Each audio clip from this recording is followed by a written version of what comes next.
검찰이 차은택 씨와 송성각 전 한국콘텐츠진흥원장을 기소하면서 박근혜 대통령과의 공모관계를 다시 적시했습니다. 검찰은 박 대통령이 차 씨 등이 설립한 광고회사에 KT 광고 일감을 몰아주는 데 공모했고 중소광고회사 포레카를 인수하려 한 과정에도 개입했다고 밝혔습니다. 최순실 씨의 지시에 따라 차은택 씨가 대통령 비서실장 공관에서 김기춘 전 비서실장을 만난 것으로 드러났습니다. 박근혜 대통령이 국회의 탄핵 표결과 특검 수사를 앞두고 대국민 메시지를 내놓는 방안을 검토 중인 것으로 알려졌습니다. 대통령 자문위를 지낸 전 녹십자 아이메디 원장 김상만 씨가 청와대 민정수석실로부터 JTBC를 고발하라는 지시를 받았다는 녹취록이 공개돼 논란이 되고 있습니다. 김 씨가 거짓 해명을 하는 과정에 조직적인 개입이 있다는 의혹이 일고 있습니다. 어제 열린 5차 촛불 집회는 주최 측 추산으로 전국에서 190만 명이 참여해 지금까지 집회 가운데 가장 규모가 컸지만 큰 충돌 없이 마무리됐습니다. 수소, 우주의 75%. 그 무한한 수소로 자동차를 달리게 하다. 현대자동차. 시청자 여러분, JTBC 뉴스룸입니다. 대통령이 지시했다. 대통령과 공모했다. 오늘 검찰이 차은택 씨 등을 기소하면서 공소장에 대통령의 지시 그리고 공모를 5번 적시했습니다. 자, 상황이 이런데도 박근혜 대통령은 여전히 검찰 수사에 응하지 않겠다는 입장을 고수하고 있습니다. 이런 가운데 차은택 씨의 변호인은 최순실 씨의 소개로 김기춘 전 비서실장을 만났다고 밝혔습니다. 최순실도 최순실 사건도 전혀 모른다. 김 전 실장의 이 같은 해명에 또다시 의문이 제기되고 있습니다. 검찰은 차은택 씨 등을 기소하면서 최순실 씨 회사의 일감을 몰아주는 과정에 박근혜 대통령이 모두 개입했다고 재차 확인했습니다. 김필중 기자입니다. 검찰은 차은택 씨와 최순실 씨가 측근의 KT에 채용되도록 하고 광고 일감을 몰아봤는데 박근혜 대통령이 공모했다고 밝혔습니다. 박 대통령이 안종범 전 정책조정수석에게 차 씨와 최 씨의 측근들이 KT에 채용될 수 있도록 KT 회장에게 연락하라는 지시를 했다는 겁니다. 또 이들이 채용된 뒤 박 대통령은 광고를 총괄하는 보직으로 변경하라고 지시한 사실도 드러났습니다. 특히 최순실 씨가 사실상 소유하고 있는 광고회사 플레이그라운드가 KT의 광고 대행사로 선정되도록 지시한 사실도 드러났다고 설명했습니다. 차 씨가 포스코 계열의 광고회사인 포레카를 인수한 중소업체 대표를 협박한 것에도 박 대통령이 개입했다고 밝혔습니다. 차 씨와 함께 포레카 강탈 시도에 가담하고 수천만 원의 뇌물을 받은 혐의로 송성각 전 한국콘텐츠진흥원장도 기소됐습니다. 검찰은 문화계 전반의 비리 의혹과 관련해 차 씨에 대해 수사를 계속 진행하고 있어 혐의가 추가될 가능성이 높습니다. JTBC 김필주입니다.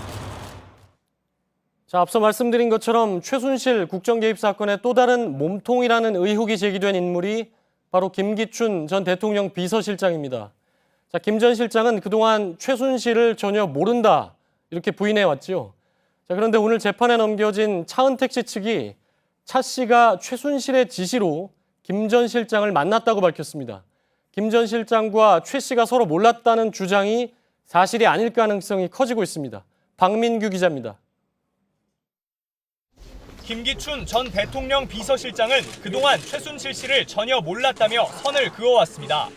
비서실장 당시에 최순실 씨 관련한 보고를 받은 적이 있습니까?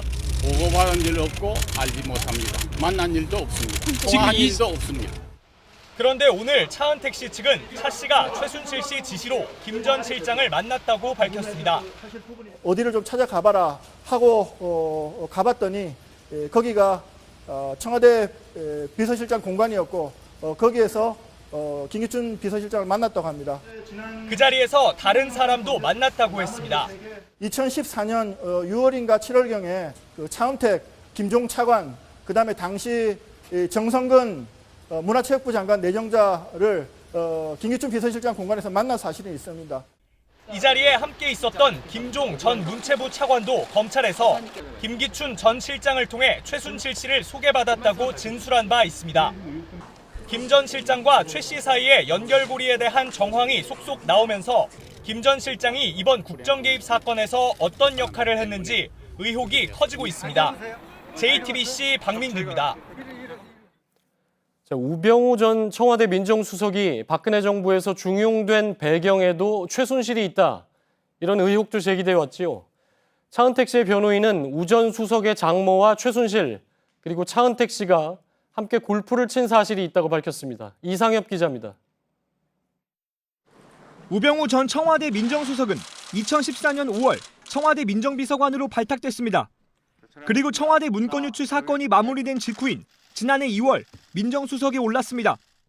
퇴진 압박에도 물러나지 않던 그는 최순실 국정개입 사건이 불거진 뒤 청와대 참모진 일괄 사표 후인 지난달 물러났습니다. 특히 우 전 수석이 발탁된 배경에 최순실 씨가 있다는 의혹이 나왔습니다. 그런데 오늘 재판에 넘겨진 차은택 씨의 변호인이 최 씨와 우 전 수석의 장모 그리고 차 씨가 함께 골프를 쳤다고 밝혔습니다.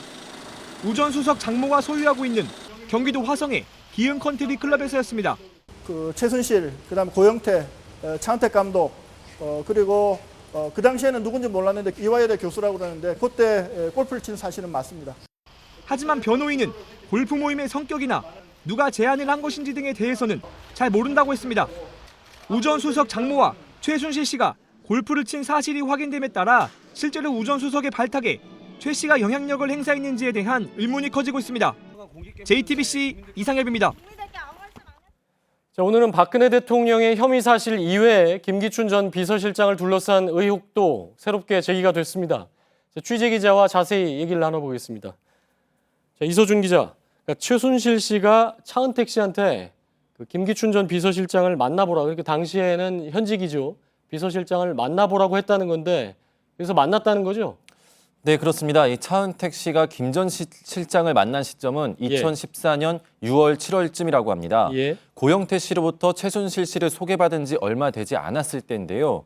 이 차 씨 변호인에 따르면은 이 최순실 씨가 자신이 어떤 사람인지 보여주기 위해 이 김 전 실장을 만나게 해준 것 같다. 이렇게 얘기를 했습니다. 그러니까 고영태가 최순실을 차은택에게 소개해줬고 그러자 최순실 씨가 차은택을 다시 김 전 실장에게 소개했다. 이런 주장인데요. 만나서는 무슨 얘기를 했답니까?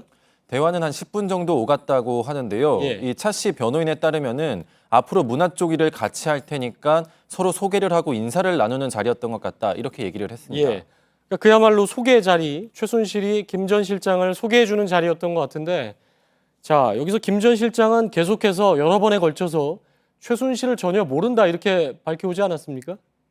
예, 최근까지도 김 전 실장은 최순실 씨를 전혀 모른다라고 부인을 하고 있습니다. 예. 최근 중앙일보와의 인터뷰에서도 최순실 국정 개입 사건과 관련된 이 관계자들과 만난 적이 없다라고 강하게 부인을 하기도 했는데요. 예. 김 전 실장이 이처럼 강하게 부인을 하는 건 안종범 전 수석의 경우처럼 이 박근혜 대통령이 최 씨의 뜻을 김 전 실장에게 전달했기 때문 아니냐 이런 예. 얘기도 나오곤 있습니다. 근데 최순실은 지금 뭐 한 달 넘게 2달 가까이 거의 국정농단 사건이다 이렇게 충분히 표현을 할 만큼 여러 국정 전반에 특히 청와대 일에 개입을 하고 있는데 자, 청와대 비서실장이 최순실을 전혀 몰랐다. 가능할까요?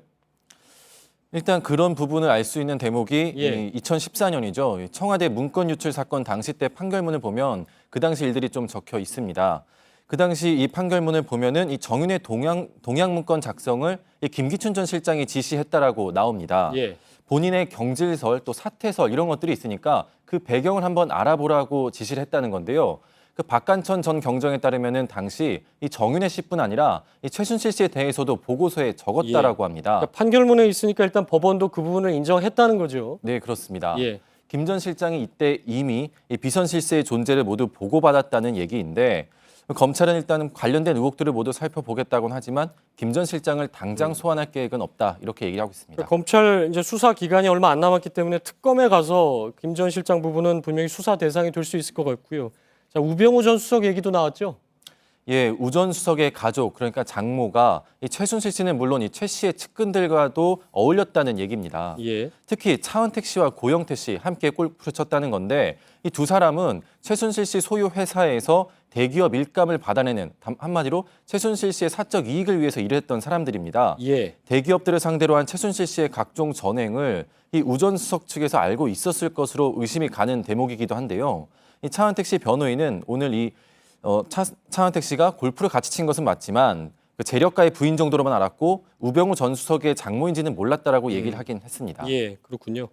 자, 검찰 수사 얘기를 좀 해보면 이제 얼마 안 남았지 않습니까? 특검 가기 전에 가장 이제 핵심이라고 할 부분이 뇌물 혐의일 텐데 뇌물 혐의 수사는 어떻게 되고 있습니까?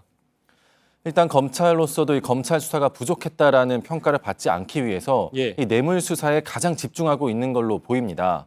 하지만 제3자 뇌물수수의 중심에 있는 이 박근혜 대통령에 대한 대면 조사 없이는 수사를 마무리해서 기소를 하는 것은 불가능합니다. 예. 검찰도 뇌물공여 혐의자를 조사하지 않고 이 뇌물 사건을 기소한 전례는 없다 이렇게 얘기를 하고 있는데요.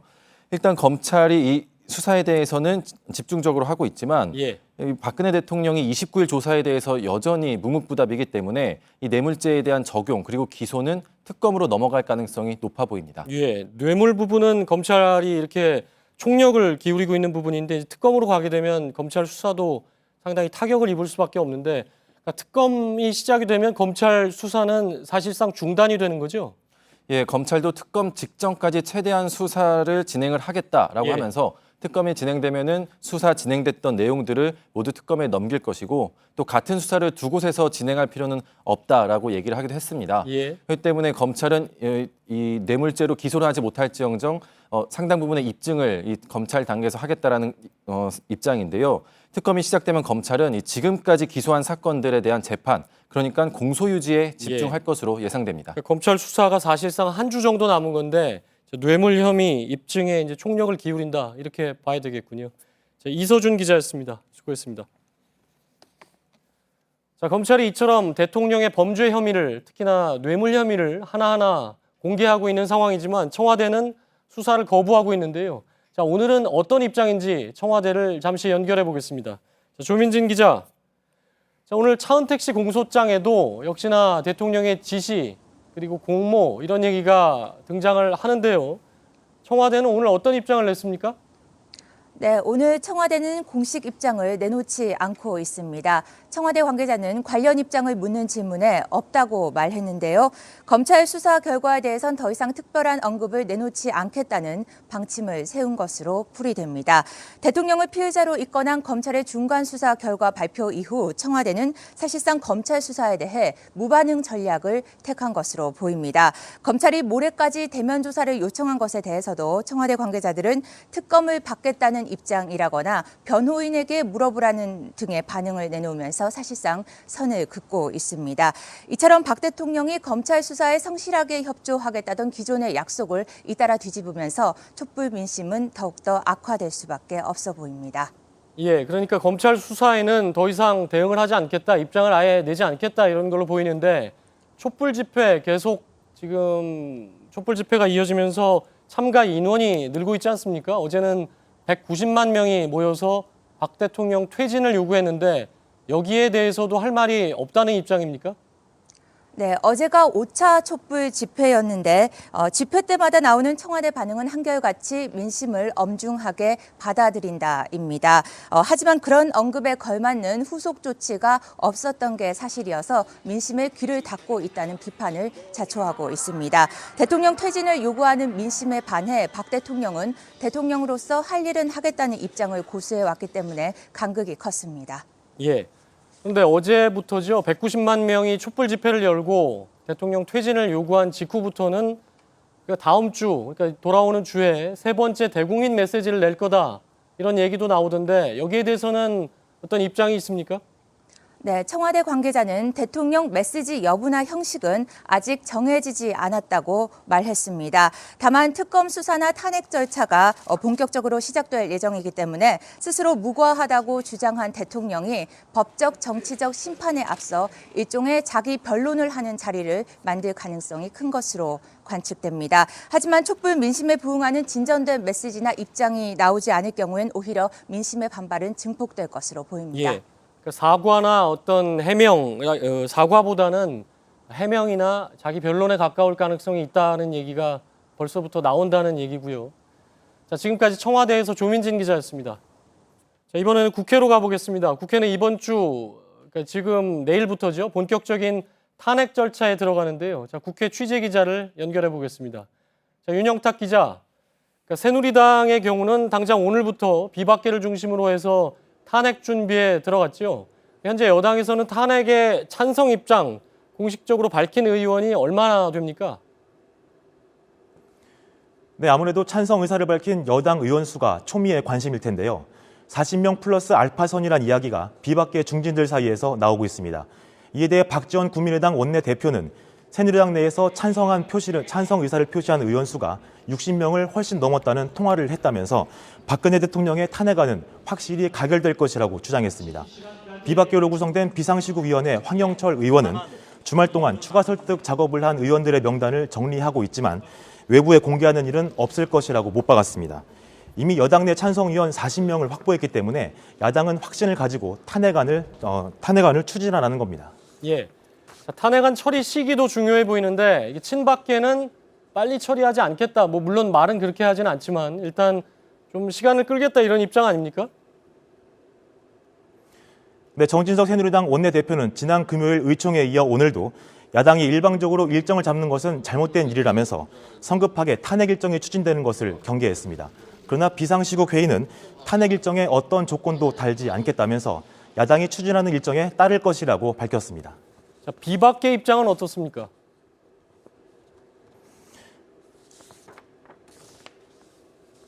네, 비박계 입장을 말씀드리기 전에 일단 새누리당 탈당 인사들이 오늘 회동을 가졌는데요. 그 얘기 먼저 좀 전해드리겠습니다. 남경필 경기도지사와 김용태 의원 등 새누리당 전형직 탈당 의원들이 오늘 국회에서 회동을 가졌는데요. 탄핵 절차를 늦어도 다음 달 9일까지 마무리한다고 밝혔습니다. 마무리해야 된다고 주장했습니다. 비박계가 야당 지도부와 협상에 나서야 한다고 촉구했습니다. 야당 입장을 좀 들어볼까요? 야당은 아무래도 탄핵안에 속도를 내겠다 이런 입장인 것 같은데 그러니까 탄핵안 발의 그리고 특검 준비 어떻게 되고 있습니까? 네, 야당은 현재 민주당과 국민의당은 박 대통령의 탄핵 추진안을 각자 마련하고 있습니다. 내일 오전까지는 초안을 완성하고 오후부터는 야당 공통안을 마련하기 위해서 협의에 들어가 오는 30일 탄핵안을 발의한다는 계획입니다. 특검 후보도 두 당은 3, 4명으로 인원을 추린 뒤 야당 수석 간의 조율을 거쳐서 2명을 최종 확정한다는 계획입니다. 예. 자, 오늘 전직 국회의장들 그리고 원로 정치인들이 모였는데 이 자리에서 대통령의 하야 공식적으로 요구했다면서요? 네, 맞습니다.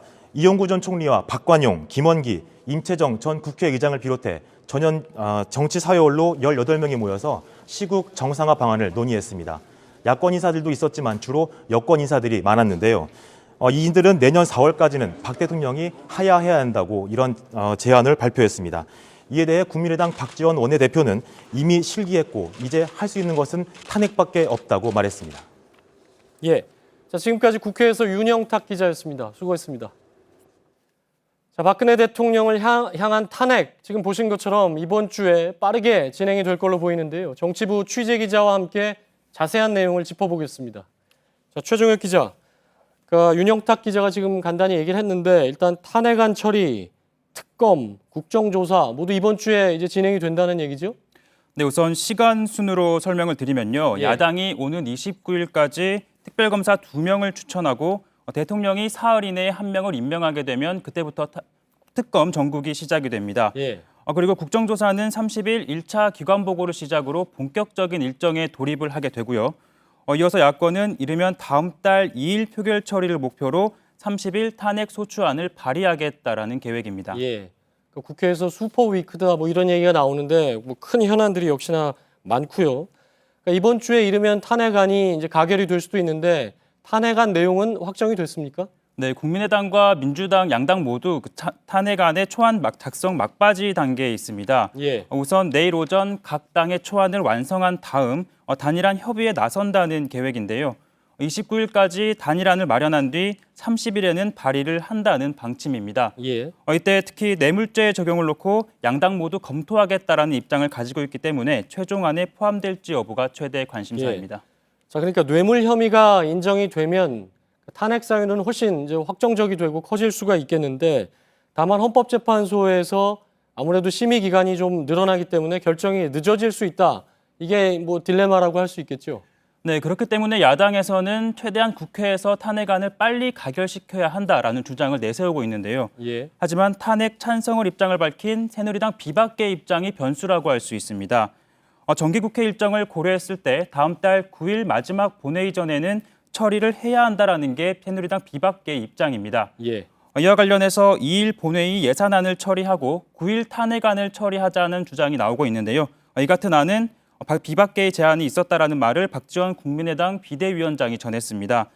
하지만 야당이 탄핵안을 발의하게 되면 탄핵 시계가 그때부터 돌기 시작하는 것이기 때문에 새누리당 비박계 입장에서도 좌고우면할 방법은 없다고 할 수 있습니다.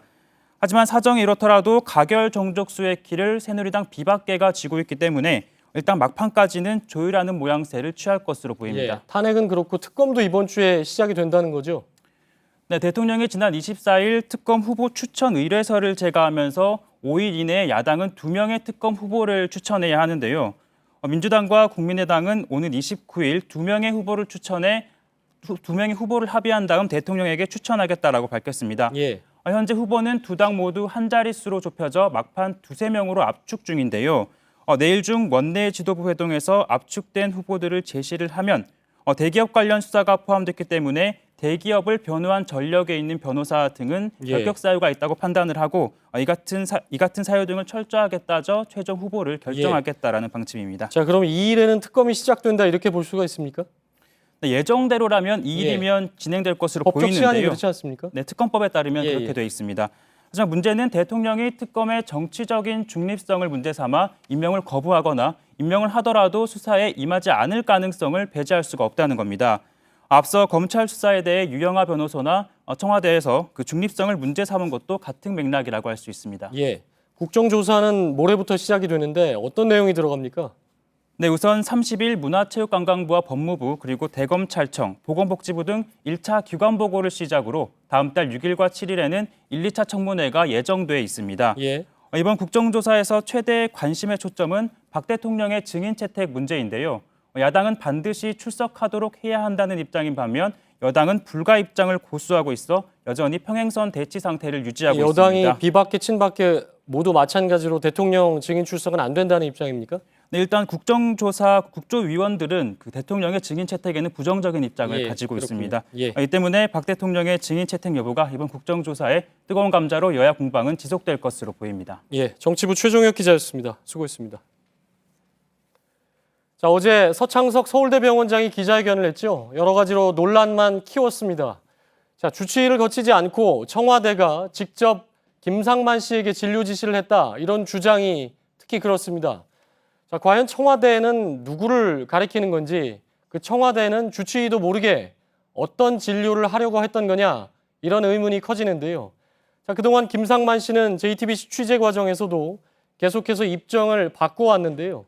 대통령의 수상한 진료 의혹, 먼저 박병현 기자의 보도를 보시겠습니다. JTBC가 처음 내부 관계자의 증언을 통해 최순실 자매 처방 전에 청이나 안가가 적혀 있다고 보도한 건 지난 9일입니다. 다음 날 오전 당시 최 씨 자매의 주치의였던 김상만 전 원장은 취재진을 만나 최 씨 자매를 잘 알지 못한다며 해당 의혹을 부인했습니다. 최순덕 씨나 최순실 씨 같은 경우에는 2010년 8월 달에 그 처음에 나왔잖아요. 이때는 저는 최순실 씨가 존재에 대해서 잘 몰랐죠. 하지만 김 전 원장은 극비리에 이뤄진 최순실 씨 입국도 사전에 알았던 것으로 파악됐습니다. 최 씨 입국 이틀 전에 김 전 원장이 차움 측에 전화를 걸어 최 씨에 대한 공황장애 진단서를 발부해달라고 요청했던 겁니다. 담당 의사가 이를 거부하자 만성피로로 진단서를 써줄 수 있는지 재차 물어본 것으로 확인됐습니다. 김 전 원장이 누구를 통해 최 씨 입국 사실을 사전에 알았는지 주목됩니다. 김 전 원장은 대통령 대리 처방 의혹 보도가 이어졌던 지난 13일 취재진에게 문자를 보내 최 씨 차트를 보지 않아 기억이 나지 않는다며 차트를 본 후 인터뷰하겠다고 밝혔습니다. 하지만 당시 김 전 원장은 차움 측에 전화를 걸어 민정수석실의 뜻이라며 JTBC를 고발하라고 했다는 의혹을 받고 있습니다. 또 김 전 원장은 대통령이 가명으로 진료받은 사실을 묻는 취재진의 질문에 복지부 조사에서 모두 밝혔다고 답했습니다. 정작 복지부 발표에선 대통령이 가명으로 대리 처방받은 사실은 빠졌습니다. 김 전 원장의 잇따른 거짓 해명에 조직적 개입이 있었다는 의혹이 커지고 있습니다. JTBC 박병현입니다. JTBC가 차병원 계열의 차움에서 최순실 씨 자매를 통해 박근혜 대통령의 주사제가 대리 처방됐다는 보도를 한 게 이제 20일 가까이 지났습니다. 하지만 당사자들은 처음부터 그리고 줄곧 말 바꾸기를 이어가고 있는데요. 그럴수록 의혹은 더 커지는 상황입니다. 자, 대통령의 수상한 진료 둘러싼 의혹을 취재 중인 서복현 기자와 하나하나 정리를 해보겠습니다. 자, 서복현 기자. 예. 자, 이번 사건의 어떻게 보면 핵심 인물, 가장 핵심 인물이죠. 예. 그러니까 차움의 전 의사 김상만 씨 얘기부터 좀 해볼까요? 예, 그렇습니다. 말씀하신 대로 이 김상만 씨는 박 대통령 주사제를 최순실 씨 자매를 통해 대리 처방한 인물입니다. 이번 예. 사건의 가장 핵심적인 인물인데요. 지난 9일 JTBC가 첫 보도를 했었죠. 그리고 나서 다음 날 이 김 씨를 만났습니다. 그런데 예. 대리 처방을 부인했고요. 더 나아가서 이병석 전 대통령 주치의를 통해서 대통령 자문의가 됐다라면서 대통령 자문이라는 것을 강조했습니다. 그게 다 거짓말이네요. 예, 그리고 대통령 처방은 또 주치의와 상의했다고 했는데요. 말씀하신 대로 거짓 해명 정황이 드러납니다. 일단 복지부 조사로 대리 처방이 사실상 사실로 확인이 됐고 또 이병석 전 주치의는 자신이 자문의를 결정하기 전에 이미 김 씨가 자문의가 돼 있었다 이렇게 예. 얘기했습니다. 그리고 이 김 씨가 대통령을 독대 진료했다는 얘기를 들었다 이렇게 또 말했는데요. 예. 의혹이 이렇게 커지고 있는데 김 씨는 현재 취재진의 연락을 전혀 받고 있지 예. 않고 있습니다. 근데 우리 취재 과정에서 계속해서 김상만 씨는 차움에 약간 떠넘기는 의혹, 그 예. 느낌. 차움은 다시 김상만 씨에게 뭔가 여러 가지 책임을 미루는 느낌을 받았는데 예. 차움 역시 차병원 계열의 차움 역시 해명이 계속해서 바뀌고 있죠. 예, 그렇습니다. 차움은 이 보도 당일에 저희가 해명을 듣기 위해서 전화를 했었는데요. 예. 그때 뭐라고 했냐면요. 절차상 또는 법상으로 불가능하다 이렇게 얘기를 했습니다. 그런데 이 복지부 조사 후에는 당시에 이 진료 기록을 모두 챙겨보지 않은 상태에서 했던 해명이다 이렇게 한 발 물러섰는데요. 또 이 박 대통령이 길라임이라는 가명 진료를 했다라는 의혹에 대해서는 2011년 1월부터 7월까지 6개월 예. 동안만이다 이렇게 말을 했는데 그 이후에도 취임 이후에도 이 박 대통령의 이 길라임 진료 기록에는 박 대통령의 진료 흔적이 남아 있기 때문에 이건 예. 역시 이 거짓 해명이 아니냐 이런 예. 의혹이 일고 있는 겁니다. 이렇게 해명하고 자꾸 다른 부분이 나오기 때문에 이 결국은 사건을 은폐하려 하는 것 아니냐 이런 예. 의혹이 제기되고 있습니다. 우리 보도에 대해서도 처음에는 해명을 적극적으로 했죠. 사실이 아니라고. 예, 그렇죠. 그러다가 보건복지부 조사 결과가 나오니까 그때는 그거 몰랐던 거다. 뭐 예. 이렇게 입장을 완전히 바꿨는데 예. 자, 어제 대통령 그 주치의였던 서울대 서창석 병원장이 기자회견을 했죠. 근데 서 원장도 말이 많이 바뀌지 않았습니까? 예, 그렇습니다. 서창석 원장은 2014년 9월부터 올해 2월까지 대통령 주치의를 맡았는데요. 지난 10일이래요. 그러니까 JTBC 대리 처방 보도 이틀 뒤죠. 그럴 때 이 언론 인터뷰에서 대리 처방 의혹에 대해서 청와대 의무 시스템을 조금이라도 알고 있다면 말도 안 되는 소리다. 이렇게 예. 얘기를 했습니다. 그리고 영양주사도 주치의가 동행했기 때문에 문제가 없다. 이렇게 말했는데요. 그런데 어제는 뭐라고 했냐면요. 주치의의 판단을 거치는 통상 절차와 달리 청와대가 김 원장을 그러니까 김 씨를 직접 불러 진료를 요청했다. 이렇게 얘기했고요. 예. 또 몰래 진료했던 것 아니냐 이런 질문에는 모르겠다라고 얘기했습니다. 또 청와대가 태반주사 등 의약품을 구입한 것에 대해서는 자기는 결제 라인이 아니고 의무실장이 결제 라인이다 이렇게 얘기했습니다. 결국은 말이 달라지고 또 모르쇠로 일관하면서 의혹은 더 커지고 있습니다. 예. 사실 차움 그리고 서창석 원장이 이제 답해야 될 부분은 여러 가지가 있고 예. 사실 저희도 내일 보도에 뭐 나갈 부분도 역시 그 차움과 서창석 원장이 답할 부분이 또 이제 보도 예정인데 예. 내일 말씀을 드리기로 하고요. 예. 자, 민정수석실도 이번에 사건과 관련이 있다 이런 얘기가 나오고 있죠. 예, 그렇습니다. 지난 25일이죠. 정의당 윤서화 의원실에서 차병원 관계자의 녹취 파일을 공개를 했는데요. 직접 한번 들어보시죠. 예. 민정에서 그렇게 하라고 오더를 받았다. JTBC 고발해라. 그 민정에서 연락을 받았는데 JTBC를 고발하라고 한다. 차병원은 어떻게 할 거냐 하고 물어봤어요. 예, 이 녹음은 이 차병원 관계자가 지인에게 말했던 통화 예. 내용의 녹취인데요. 이 녹음은 지난 13일에 이루어졌다고 합니다. 그러니까 JTBC 보도 나흘 뒤인데요. 결국은 김 씨가 대응하는 배후에 민정수석실이 있다 이런 의혹이 제기되는 그러네요. 겁니다. 그러니까 민정수석실하고 김상만 씨가 계속 연락을 해오거나 알고 지냈다는 얘기가 되겠죠. 그런 취지의 폭로인 거죠. 예. 예. 근데 고발하라는 이유가 뭡니까? 네, 고발하라는 이유는 JTBC가 진료 기록을 불법으로 TV 화면에 내보냈다는 내용인데요. 예. 사실관계가 잘못됐습니다. JTBC는 진료 기록을 TV 화면에 내보낸 적이 없고요. 예. 이 보도는 구체적인 내부 관계자의 폭로를 통해 이루어졌습니다. 또 이후 청이나 안가라고 써 있는 자료는 보건복지부의 조사 결과 발표문이었습니다. 예. 그런데 박 대통령 의료 의혹은 세월호 7시간도 관련이 있기 때문에 예. 저희도 이제 집중 취재를 하고 보도를 했던 부분인데 예.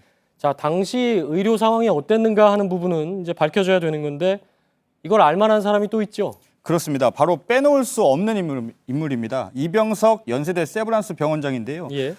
이 원장은 박 대통령 취임 초기부터 2014년 9월까지 주치의를 맡았습니다. 그러니까 세월호 참사 당일 기간이 포함이 되는 건데요. 이 원장은 언론 인터뷰에서 김상만 씨가 대통령 독대 진료했다는 얘기를 들었다. 이렇게 얘기를 했고 또 진료 기록도 남기지 않은 것으로 알고 있다. 이렇게 인터뷰를 했습니다. 예. 그런데 그 이후로는 어찌된 일인지 언론과의 접촉을 피하고 있습니다. 예. 자, 일단 이 모든 의문과 의혹, 이 시작은 도대체 대통령이 왜 주치의를 놔두고 밖에 가서 대리 처방을 받았는가 아니겠습니까? 예. 저희가 첫 보도를 했던 것도 그 부분이고 예. 여기에 대해서는 청와대가 계속해서 아무 입장을 내지 않고 있죠. 일단 청와대가 박 대통령 의료 의혹에 대해서 가장 적극적으로 해명하고 있는 부분은요. 예. 바로 길라임이라는 박 대통령이 사용했다는 가명은 대통령이 지은 것이 아니라 예. 이 차움 의원의 관계자들이 지은 것이다. 이 부분에 대해서 방점을 찍고 강하게 해명하고 있고요. 또 세월호 당일 외부인이나 병원 차량이 안으로 들어온 적이 없다. 여기까지만 해명을 하고 있습니다. 그렇다면 대리 처방이 된 것인지 감형 진료는 왜 받았는지 그리고 진료비 납부도 지금 안 된 것으로 나오고 있는데 왜 예. 진료비 납부도 안 했는지 이런 부분에 대해서도 해명이 필요한데 구체적인 해명을 하고 있지 않습니다. 사실 그 부분은 박근혜 대통령의 참모들도 모를 가능성이 있지 않습니까? 사실 대통령 본인이 가장 잘 알 부분인데요. 그렇습니다. 그렇기 때문에 어떻게 보면 이번 사건의 핵심 인물로 박 대통령을 빼놓을 수가 없습니다. 왜냐하면 의혹의 당사자이기 때문에 그러는 건데요. 새로 취재된 내용이 있습니다. 박 대통령이 2011년부터 차움 의원 시설을 이용했다 이런 보도를 했었는데 추가적인 폭로가 나왔는데 이미 2006년부터 차병원에서 진료를 받아왔고 또 당시에도 진료비를 내지 않은 것으로 돼 있다. 이런 내부 폭로가 나왔습니다. 그러니까 박 대통령과 차병원의 인연이 벌써 10년 이상 이렇게 됐다는 건데요. 이 부분은 현 정부에서 차병원이 특혜를 받았다는 여러 의혹들이 있기 때문에 또 주목이 되는 부분이고요. 또 말씀하셨듯이 이 김 씨를 통해 대리 처방 주사제를 맞았는지 주치의 없이 독재 진료를 받았는지 세월호 7시간에 왜 관저에만 머물러 있었는지 이 부분에 대해서도 해명이 필요한데 지금까지 박 대통령의 이 본인의 해명은 없는 상황입니다. 예. 자, 이 모든 과정을 또 가장 잘 알만한 사람이 한 명 더 있죠. 박근혜 대통령한테 직접 정맥 주사를 놓은 간호장교가 있죠. 예, 그렇습니다. 자꾸 인물들이 많아지는데요. 어떻게 보면 이번 사건에서 베일에 쌓인 가장 핵심 인물이라고도 할 수 있습니다. 지금까지 언론에 드러나지 않았는데요. 당초 이 간호장교, 그러니까 박 대통령에게 주사를 놓았다는 간호장교는 국군 수도병원 소속이다 이렇게 알려졌었는데 이 취재 결과 청와대와 가까운 서울 지구병원 소속인 것으로 취재가 됐고요. 현재 미국에 연수를 가 있다고 합니다. 그런데 JTBC가 국회를 통해서요. 최근 5년간 군의관과 간호장교의 연수 내역을 받아봤는데 5년 동안 간호장교의 공식적인 연수 기록은 없습니다. 예, 그렇다면 이 해당 장교가 과연 언제 어떤 경위로 미국 연수를 가게 됐는지는 여전히 의문으로 남고요. 또 취재진은 해당 간호장교의 연락처도 입수를 해서 전화를 시도를 했는데 고객의 요청으로 당분간 착신이 금지됐다는 멘트만 나와 있습니다. 이 부분은 미국에 있는 간호장교에게 연락을 했더니 예, 그렇죠. 해당 장교로 지목된 인물에게 연락을 했는데 그렇게 나왔기 때문에 이 부분은 계속 좀 취재가 필요한 부분입니다. 좀 더 확인을 해봐야 되지만 일단 공식적인 연수는 아닌데 미국에 가 있다. 그 배경, 이 이제 앞으로 우리가 좀 취재를 해야 되고 국회에서도 이제 알아보는 내용이 되겠죠. 예, 지금까지 서복현 기자였습니다. 수고했습니다. 세월호 참사 당일 7시간 동안 박근혜 대통령의 행적에 대한 의혹이 커지고 있죠. 대통령이 엉뚱한 보고를 받고 지시를 했다는 것도 거짓으로 드러나는 등 대응 과정에 많은 문제점이 밝혀지고 있습니다. 이희정 기자입니다. 세월호가 침몰하며 급박했던 11시 34분. 박근혜 대통령은 3번의 보고를 받았습니다.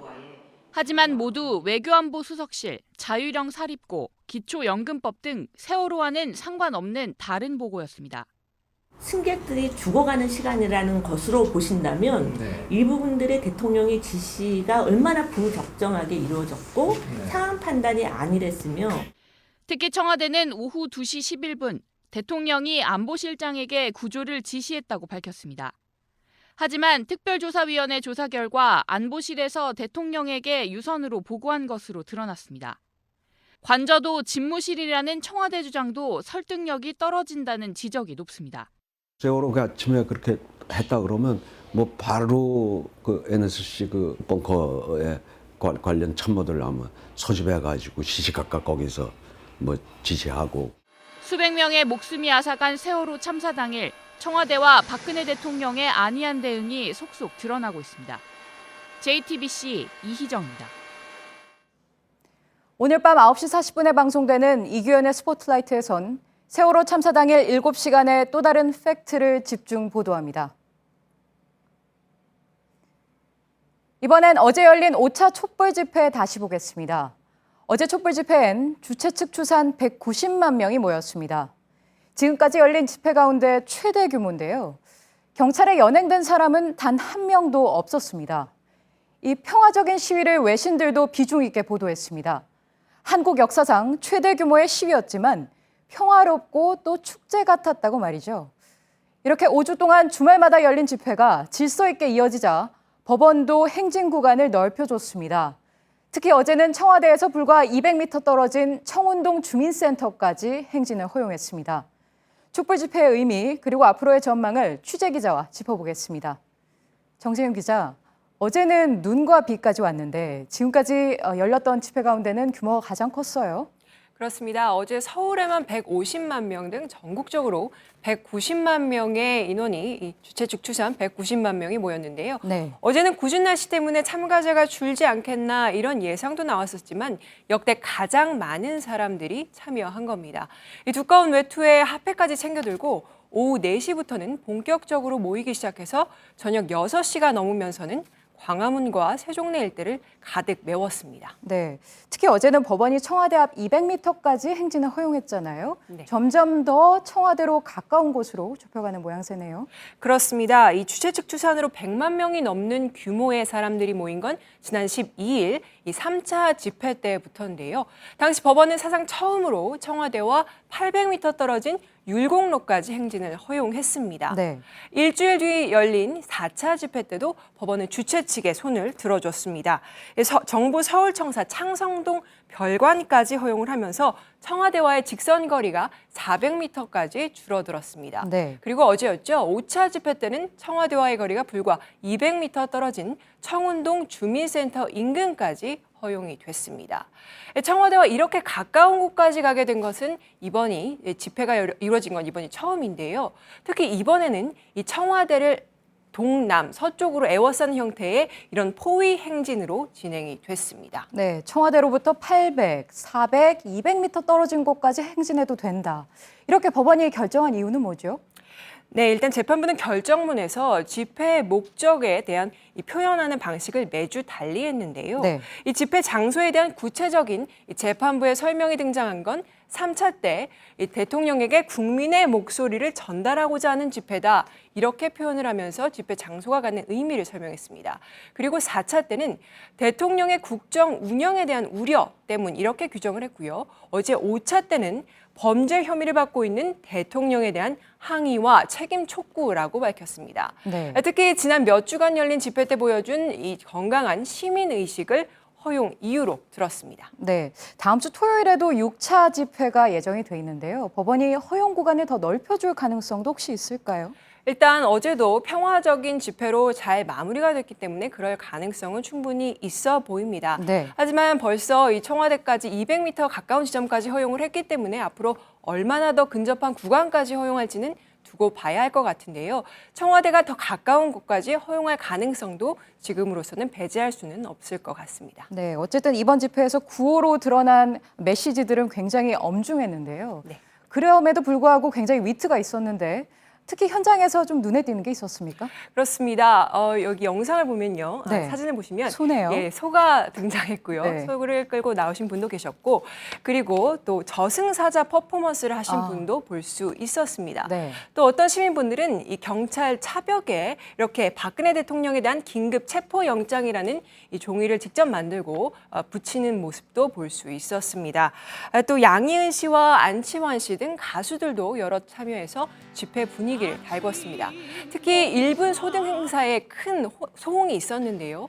100만 명이 넘는 집회 참가자들이 동시에 1분 동안 촛불을 꺼서 광화문 일대가 일제히 암흑으로 뒤덮이기도 했습니다. 네. 경찰과 일부 집회 참가자들 간 대치가 있기도 했지만 연행자가 단 한 명도 발생하지 않은 평화 집회로 잘 마무리가 됐습니다. 네, 사회부 정재윤 기자였습니다. 수고했습니다.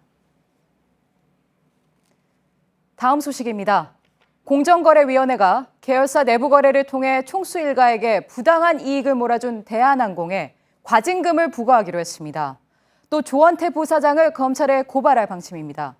공정위가 대기업의 일감 몰아주기 관행에 대해 총수 일가를 검찰에 고발하는 건 이번이 처음입니다. 송호영 기자입니다. 대한항공의 기내 면세품들을 예약 판매하는 홈페이지입니다. 이 홈페이지에 실린 광고 업무 대부분을 대한항공이 직접 합니다. 하지만 정작 광고 수익은 조원태 부사장 등 한진그룹 총수 일가 3남매 회사인 사이버스카이가 전부 가져갔습니다. 이들은 유니컨버스라는 또 다른 계열사를 통해서도 부당한 이득을 챙겼습니다. 대한항공 콜센터 업무를 대행하면서 통신 장비를 무상으로 받았는데도 장비 사용료와 유지 보수비를 청구한 겁니다. 특히 조원태 부사장은 이 계열사의 대표이사 겸 대한항공의 콜센터 담당 임원이었습니다. 대한항공은 2009년부터 이런 식으로 총수 일가 회사에 일감을 몰아줬습니다. 하지만 공정위의 처벌은 총수 일가의 내부 거래를 규제하는 법이 본격적으로 발효된 지난해 2월부터만 적용할 수 있습니다. 공정위는 과징금 14억 3천만 원을 부과하고 대한항공과 조원태 부사장을 검찰에 고발하기로 했습니다. JTBC 송우영입니다. 중국 교도소에 수감돼 있는 한국인은 모두 279명으로 이 가운데 사형이나 무기징역을 선고받고 복역 중인 사람이 54명으로 집계됐습니다. 주중 한국 대사관에 따르면 수감 중인 사람들의 혐의로는 마약 범죄가 95명으로 가장 많고 사기 68명, 밀수 22명 순이었습니다. 어제 저녁 8시 반쯤 제주 서귀포시 남서쪽 해상에서 조업하던 29톤 가치잡이 어선이 전복됐습니다. 이 사고로 배에 타고 있던 10명 중 선장 유모 씨 등 한국인 3명과 중국인 1명이 실종됐습니다. 서귀포 해경은 그물을 끌어올리는 작업을 하던 중 파도가 배를 덮친 것으로 보고 실종된 선원들을 찾고 있습니다. 3분기 40대 가구주 가구의 월 평균 소득이 505만 2,200원으로 지난해 같은 기간보다 1,600원 감소했습니다. 통계청이 2003년 관련 조사를 시작한 이후 처음 줄어든 건데요. 경제활동이 가장 활발한 40대 가구주 가구의 소득이 줄면서 전체 소비도 감소할 것이라는 우려가 나옵니다. 지난해 국민건강보험공단에서 일반 건강검진을 받은 1,300만 명 중 57%가 병이 있거나 의심된다는 판정을 받았습니다. 재검진을 받은 사람 가운데 15만 명이 고혈압 판정을 받았고 9만 명은 당뇨병에 걸린 게 확인됐습니다. 수원 삼성이 FA컵 결승 1차전에서 염기훈의 결승골로 FC 서울을 2대1로 이겼습니다. 수원은 결승 2차전에서 비기기만 해도 아마와 프로클럽이 출전해 국내 최고팀을 가리는 FA컵 정상에 서게 됩니다.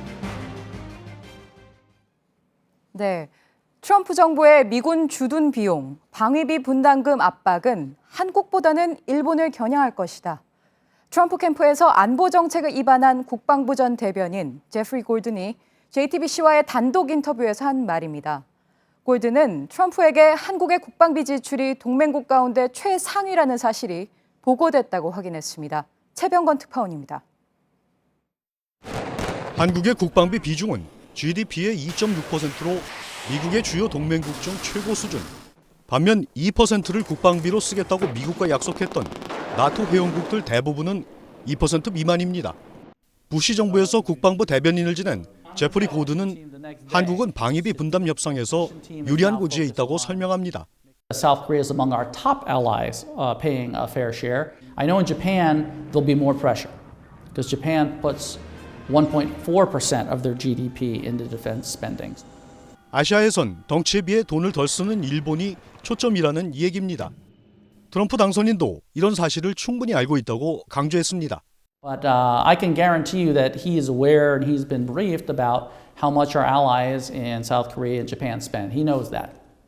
트럼프 대선 캠프 인사의 지적은 한국이 자체 국방비로 미국의 부담을 덜어주는 동맹국임을 적극 알릴 필요가 있음을 보여줍니다. 워싱턴에서 JTBC 최병건입니다. 내일은 전국이 맑겠지만 아침 최저 기온이 서울 영하 3도, 철원 영하 6도까지 떨어져 춥겠습니다. 그제 몽골과 중국 내륙에서 발생한 황사가 서풍을 타고 우리나라 상공을 지나다 일부가 지표 쪽으로 떨어져 서해안을 중심으로 오전까지 약한 황사가 나타나겠습니다. JTBC 뉴스룸을 마치겠습니다. 시청해주신 여러분 고맙습니다.